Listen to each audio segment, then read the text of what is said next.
Selamat siang. Ini kita masuk ke materi ke-7 tentang teknologi komunikasi dan revolusi komunikasi. Pada pembahasan kali ini adalah revolusi komunikasi. Kita lihat, kita mendengar cerita banyak tentang perkembangan komunikasi, terutama revolusi komunikasi yang terjadi saat ini begitu pesat, besar, cepat, yang menerpa kita. Bahkan teknologi komunikasi punya latar belakang sebuah revolusi, seperti fenomena komunikasi saat ini. Banyak ahli melihat sebagai suatu revolusi komunikasi. Ada pula yang menamakannya sebagai zaman baru komunikasi, dan yang lainnya disebut hal-hal sebagai abad komunikasi elektronik. Menurut Schramm tahun 1988, yang penting setiap perkembangan utama adalah komunikasi. Manusia telah bermula dari suatu perkembangan baru yang penting dalam teknologi komunikasi. Jadi kita bisa melihat perbedaan dahulu dan sekarang. Zaman dahulu ketika saya masih kecil itu hanya bisa melihat TVRI, kemudian ada RRI. Sekarang keadaan sudah berubah dan bertambah jauh lagi kemajuannya. Bahkan di kota-kota besar kita lihat banyak orang menggunakan telepon, handphone, tablet, iPad, dan segala macam. Rasanya hampir tak ada lagi halangan untuk berhubungan kemana saja. Kemudian data perkembangan kemajuan tersebut berlangsung hingga tercapai tingkat keadaan seperti yang kita saksikan sekarang ini. Jadi pertanyaannya adalah, benarkah saat ini sedang terjadi revolusi komunikasi? Ya. Hingga revolusi komunikasi sudah berjalan melalui tahapan-tahapan perkembangan kemajuan teknologi komunikasi. Kita dari perubahan besar telah dan sedang terjadi bidang komunikasi seperti kita saksikan di masa ini. Sejumlah ahli melihat sesuatu sebagai revolusi komunikasi. Ada pula yang menamakannya sebagai zaman baru komunikasi, sedangkan yang lainnya menyebut hal komunikasi elektronik. Kemudian revolusi terjadi di banyak perkembangan. Kita terutama misalnya gini, ini ada di pendapat di Sianage tahun 83 mengartikan revolusi komunikasi sebagai ledakan, eksplosi, ledakan teknologi komunikasi seperti terlihat melalui meningkatnya penggunaan satelit, mikroprosesor, kemudian komputer dan pelayanan radio yang begitu tinggi, dan perubahan yang terjadi sebagai konsekuensi yang ditempa oleh bidang sosial dan ekonomi, politik, budaya, kultural, dan gaya hidup manusia. Semua dirasakan. Revolusi terjadi di situ. Dan sejam tahun 1988 mengingatkan bahwa perkembangan yang dinamakan revolusi komunikasi dan sebagaimana ini merupakan bagian dari serangkaian perubahan yang telah berlangsung dalam sejarah kehidupan manusia. Jadi bisa dikategorikan revolusi komunikasi adalah suatu dari sekian revolusi yang terjadi di berbagai bidang kehidupan, yaitu sebagian berikut. Ada revolusi komunikasi, itu sekian revolusi yang terjadi berbagai bidang, seperti yakni Ada revolusi politik. Revolusi politik yang telah mendistribusikan kekuasaan lebih luas daripada sekedar lingkungan beberapa keluarga atau kelas kecil yang mempunyai privilege dan pada sejumlah kasus pembebasan negara dari suatu pemerintahan kolonial. Seperti kita baca buku-buku sejarah terutama masa abad 20, terjadi perubahan besar-besaran dalam hal kekuasaan dan kedaulatan rakyat. Kemudian bentuk-bentuk kerajaan absolut yang terjadi mendominasi pemerintahan di banyak negara telah berubah menjadi bentuk negara, republik, atau paling tidak kerajaan yang berkonstitusi sekarang. Kemudian hak-hak dan kedaulatan segenap warga negara, begitu pula negara yang tadinya dijadikan wilayah jajahan oleh kolonial, sekarang umumnya telah merdeka.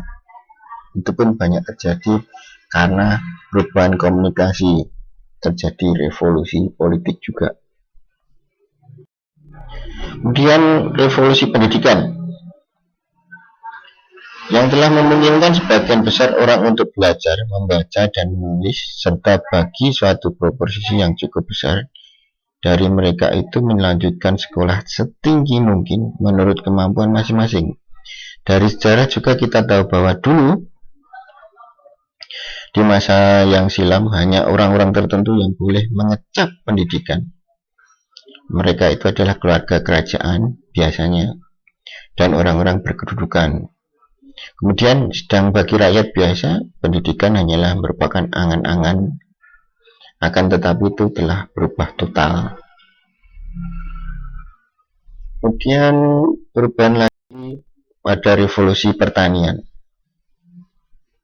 Revolusi pertanian telah membagi lahan dalam unit-unit yang secara ekonomi lebih efisien, memperkenalkan teknologi pertanian baru, dan memproduksi lebih banyak kalori untuk orang yang lebih banyak, serta melepas sebagian besar pekerja pertanian di bidang industri dan bisnis. Dengan kemajuan teknologi, bidang pertanian telah berubah sama sekali dalam segala hal. Peningkatan luar biasa telah terjadi dalam hal produksi, pengolahan, maupun distribusinya. Sekarang untuk orang banyak. Dan revolusi industri yang telah mendistribusikan sumber-sumber baru, kita penemuan yang terbarukan, energi untuk pekerjaan manual, kemudian mempercepat produksi, jadi tidak hanya memproduksi satuan tapi multi, banyak lewat produksi dengan penggunaan mesin, serta menciptakan transportasi yang cepat. Kemudian komunikasi jarak jauh terjadi. Itu terjadi semenjak ditemukannya mesin-mesin. Maka pekerjaan produksi massa tidak lagi dikerjakan satu demi satu dengan tangan manusia. Begitupun untuk keperluan mendistribusikan produksi tersebut. Telah menggunakan sejumlah sarana transportasi yang cepat dan kemampuan yang tinggi. Itulah inti dari perubahan besar dengan ditemukannya mesin untuk berbagai keperluan hidup. Memang banyak hal yang menandai kemajuan kehidupan dewasa ini. Namun semua pihak sepakat bahwa yang paling mencolok dari perkembangan itu ialah kemajuan teknologi di bidang komunikasi dan informasi. Oleh karena itu, hasil yang juga amat mencolok di masa ini adalah tersedianya bongkahan atau sumber informasi yang begitu besar dalam resources informasi dan komunikasi yang amat luas. Dengan kemajuan tersebut, maka pada hakikatnya dunia kini sedang berubah. Jadi dunia kita sedang berubah, orang belum tahu pasti bagaimana bentuk masyarakat kelak sebagai hasil gerak perubahan ini, namun yang pasti bentuk itu kelak berbeda dari apa yang ada selama ini. Kemudian Jacques Ellul itu menyatakan masyarakat akan datang yang ideal adalah masyarakat yang menata dirinya berdasarkan logika teknologi. Dengan menguasai teknologi akan menjadi masyarakat yang ideal menurut Jacques Ellul. Masyarakat masa depan akan memperoleh macam-macam sebutan, seperti menurut George Lytton itu disebut periode post-Bourgeois, kemudian Ralph Dahrendorf itu disebut post-kapitalisme, kemudian Amartya Etzioni menyebut juga postmodern, Kenneth Boulding disebut post-civilization, kemudian Herman Kahn post-economic, Sidney Alston post-positivism, Lewis Fure post-ideologika, Roderick Sindridge post-historik. Itu macam-macam sebutan ke depan. Sekalipun berdekatan mereka terhadap gejala perubahan masa depan, bertolak dari perspektif yang berbeda-beda, dan berakhir pada konklusi kesimpulan yang juga beragam, tetapi semuanya mengandung pengakuan akan pentingnya peranan teknologi komunikasi dan komunikasi dalam membentuk masa depan. Jadi kemajuan teknologi komunikasi ini membentuk perubahan yang besar sehingga membentuk masa depan pengetahuan menjadi titik sumbu inovasi, the pivot of innovation, dan pembuatan kebijakan dan teknologi merupakan kunci pengendalian masa depan. Tapi kebijakan harus semakin diutamakan untuk pengendalian masa depan, karena tanpa kebijakan yang akan terjadi akan menjadi kesemrawutan yang tidak bisa dikendalikan. Sehingga pembuatan kebijakan yang perlu diupdate terus. Westphal dalam buku The Third Wave itu membagi dalam 3 gelombang. Gelombang 1, selama ribuan tahun masyarakat pertanian menggunakan baterai alam, living baterai, bercocok tanam sesuai kebutuhan keluarga, hanya kebutuhan keluarga saja, prosumen.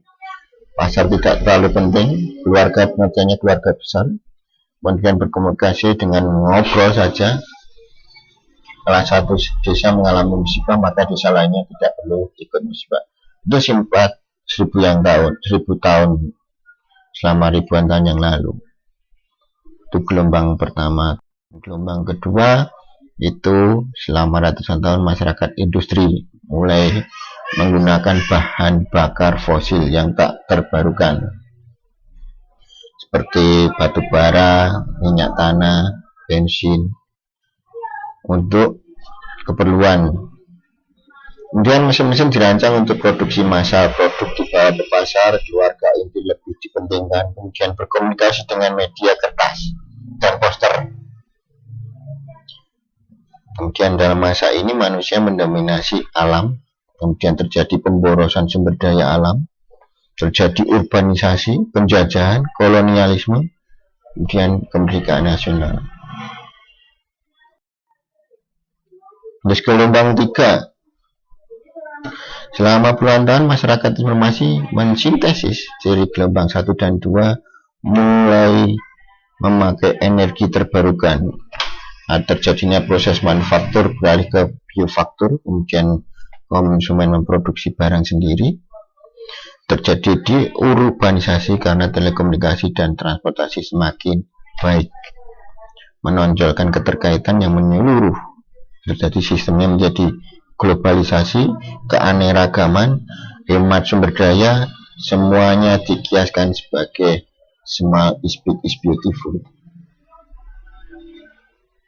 Untuk gelombang 3, gelombang 4 dimulai tahun 2000 sampai saat ini, penguatan terhadap gelombang ketiga, di mana era komunikasi ditandai oleh membanjirnya teknologi komunikasi, berlangsungnya revolusi komunikasi yang ditandai oleh kesadaran berkomunikasi, kemudian lahirnya teknologi komunikasi, mirkabe dan sebagainya. Kita lihat, kita memasuki revolusi itu. di mana komunikasi macam-macam jenisnya melalui media apa saja kita lihat dan memakainya. Dengan sebutan pasca industrial, gelombang ketiga dan revolusi industri kedua. Dalam Tover tahun 1980 membagi periode penting dalam sejarah umat manusia menjadi 3 gelombang. Gelombang pertama 8000 tahun sebelum Masehi, gelombang kedua 1700 sampai 1970, kemudian gelombang 3 1979 sampai 2000, gelombang keempat 2000 sampai saat ini. Sehingga terjadi makna perkembangan teknologi komunikasi.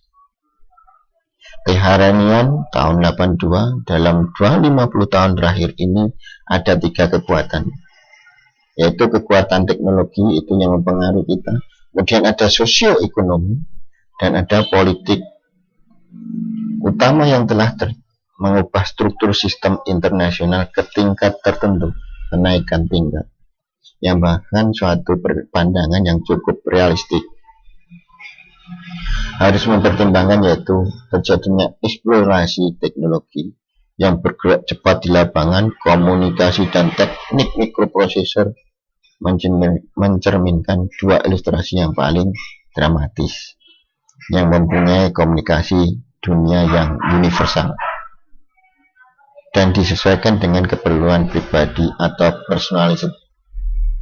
Di dalam Dodek et al. Tahun 81, dalam Surkaninen tahun 2000.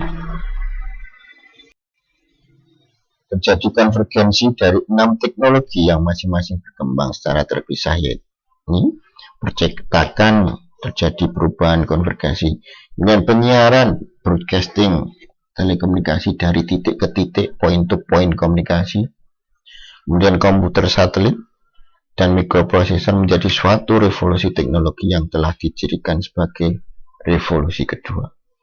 Di lain pihak, perangkat kekuatan kedua telah dibentuk oleh dorongan demokratisasi dari satu proses revolusioner dunia yang bermula dari dikenalkannya media massa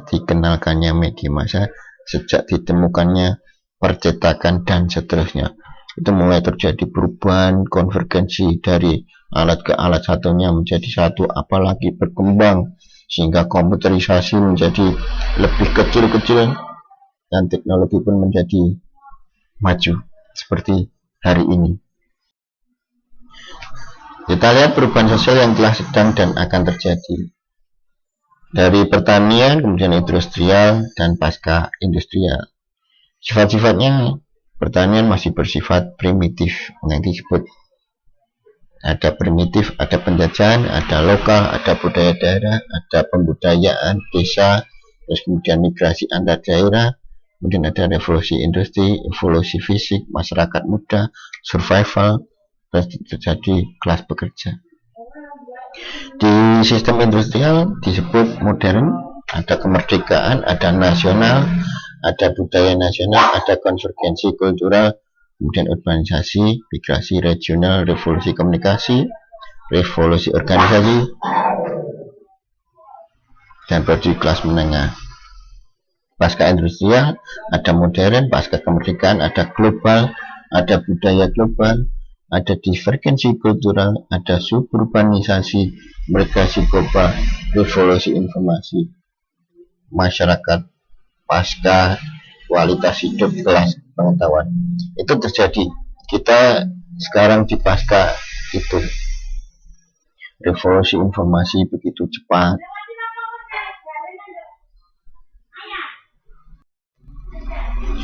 Jadi karena kecepatan itu, kita juga perlu mengantisipasi perubahan mendatang. Dari dilihat sejarah dan teknologi komunikasi, itu kita bisa melihat dan mengantisipasi perubahan mendatang. Itu akan terjadi persaingan global, kemudian ada terbentuknya institusi-institusi global, perkembangannya budaya global. Kita sekarang sudah melihat budaya global sekarang sudah terjadi. Kemudian ada komersialisasi iptek, kita juga sudah melihat. Terus pengendalian super highway informasi sekarang sudah sampai ke 4G, kecepatan informasi sangat tinggi.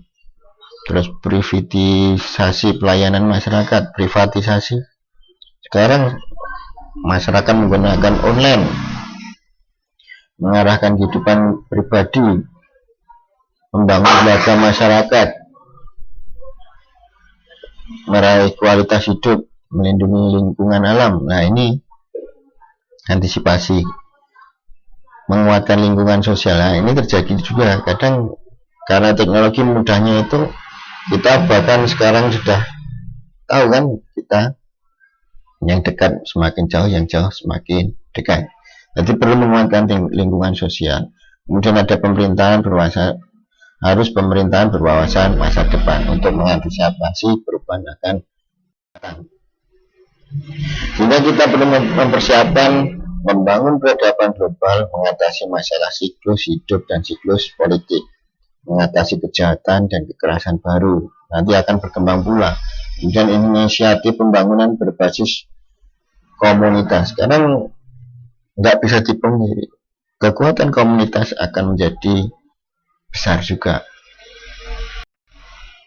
Terus kemudian ada paradigma skala permasalahan teknologi dan masyarakat. Kita bisa melihat yang dimaksud skala mega itu termasuk lingkungan, laut, atmosfer, dan tanah. Lingkungan global. Terus skala makro itu disebut unit produksi atau pabrik. Terus kalau di lingkungan global itu ada humas dan teknologi makro. Kemudian ada skala meso, itu tentang peralatan, mesin, aliran. Terus ada kalau global itu ada perubahan sikap terhadap teknologi. Terus ada skala mikro, itu ada partikel, tetesan. Yang global itu adalah perubahan perilaku masyarakat, itu disebut skala mikro. Kemudian skala nano itu kalau di lingkungan itu disebut reaksi molekuler. Kemudian disebut lingkungan global itu ada perubahan individu dan keluarga. Ini tahap revolusi komunikasi secara historik dan skematik. Kemampuan manusia dalam berkomunikasi jadi sangat panjang. Kita lihat dari skema ini, kita bisa mengetahui beragam perubahannya, sehingga merupakan suatu komponen yang harus ada dalam kelengkapan atribut-atribut yang memungkinkan kelompok manusia bisa bekerja sama dan survive. Perkembangan penting yang berikutnya dalam bidang komunikasi adalah ditemukan tulisan. Kemudian setelah tulisan percetakan, sehingga setelah percetakan meningkatkan cara-cara dan kemudian manusia untuk saling berhubungan dan menyampaikan suatu potensi yang dimiliki percetakan. Inilah yang menurut analisa B. Selanjutnya perkembangan komunikasi tiba pada tahap yang sekarang, dengan ditemukannya berbagai sarana yang memungkinkan manusia berhubungan satu sama lain tanpa harus terhalang oleh faktor-faktor jarak, bahkan kecepatan, bahkan waktu.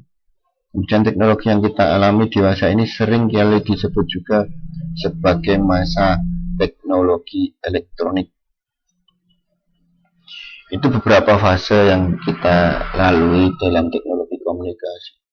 Antara teknologi komunikasi dan informasi menjadi satu, dalam artian satu sudut pandang bisa berbagai informasi. Antara informasi dan telekomunikasi itu kadang menjadi seimbang secara teknologi dan cara berkomunikasi. Itulah revolusi komunikasi yang terjadi saat ini, begitu besar, cepat yang dialami saat ini. Oke, pertemuan sampai saat ini dan terima kasih.